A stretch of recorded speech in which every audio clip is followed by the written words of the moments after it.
the Mets right now are 41-24. Phillies are 37-27. The Phillies cannot afford to have poor play right now. Following the Phillies is the Nationals at 30-34, the Braves at 27-36, the Marlins at 24-38. It's a division mainly between the Phillies and the Mets. That's it.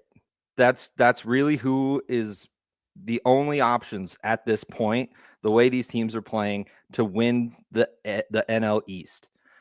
If the Phillies can't get back on track, they will not win. End of story. Over in the Central in the National League, the Cubs are 40-24, followed by the Cardinals, Brewers, Reds, and Pirates. The Cardinals are 36-28, the Brewers are 35-30, the Reds are 32-33, and the Pirates are 25-40. Over in the West, next week, I expect the West to look much different than this, if I'm being completely honest. And we're going to talk about that more coming up here in a little bit. The Dodgers are on top at 38-24. The Padres are in second, 36-27. The Giants are 37-28. The Diamondbacks are 31-33. The Rockies are 12-52. There's a lot coming up for the NL West. But over in the American League, the Yankees are still on top of the AL East at 39-24. The Blue Jays are in second now with 35 wins and 29 losses, followed by the Rays, Red Sox, and the Orioles.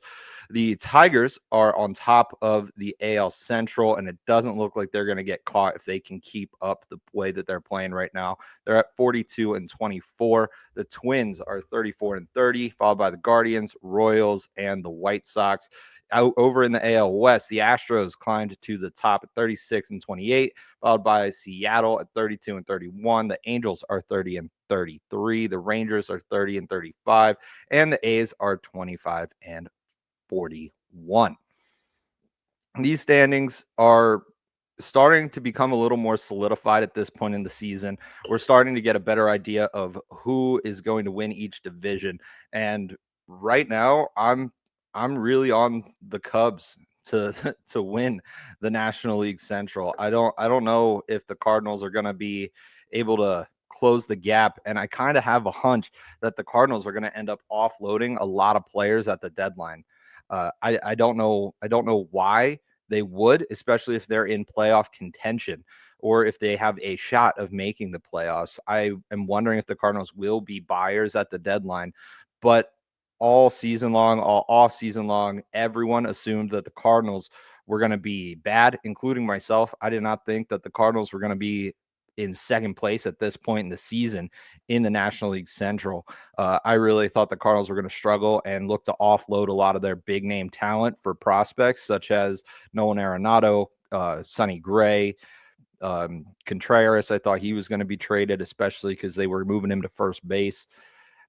I don't know if that's necessarily going to be the case anymore. I think they may try to add a piece or two out in the outfield, or maybe even improve at catcher just to try to get to a point where they can get a wild card spot, because I really don't believe that the Cardinals are going to be able to overtake the Cubs right now. They could. Obviously, we still have a long way to go in this MLB season, but as of today, I think the Cubs are pretty solid as the NL Central champions.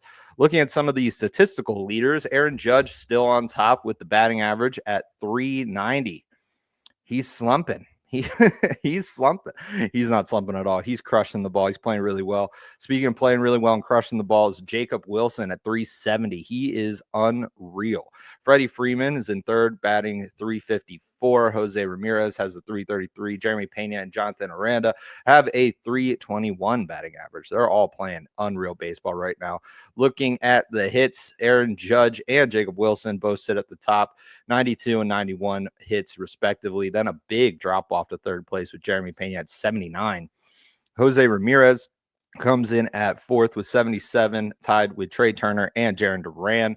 Home runs, Cal Raleigh is crushing the ball. 26 home runs. I think he's on pace for like 66 home runs right now. Unbelievable. He's playing really well. He's seeing the ball great, and he's hitting the ball really, really hard. Shohei Ohtani is in second with 23. Aaron Judge has 21. Kyle Schwarber has 20. And Corbin Carroll has 18. Bit surprised to see some of the pop from Corbin Carroll, but it is very impressive.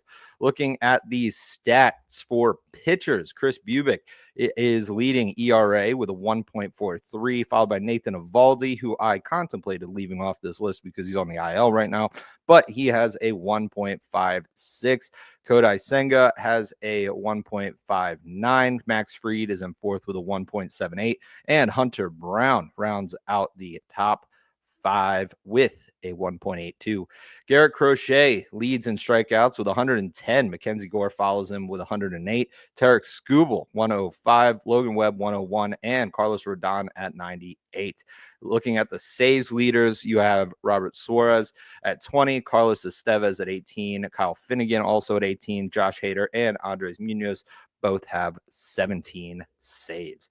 Really good pitching this year. I really do enjoy it.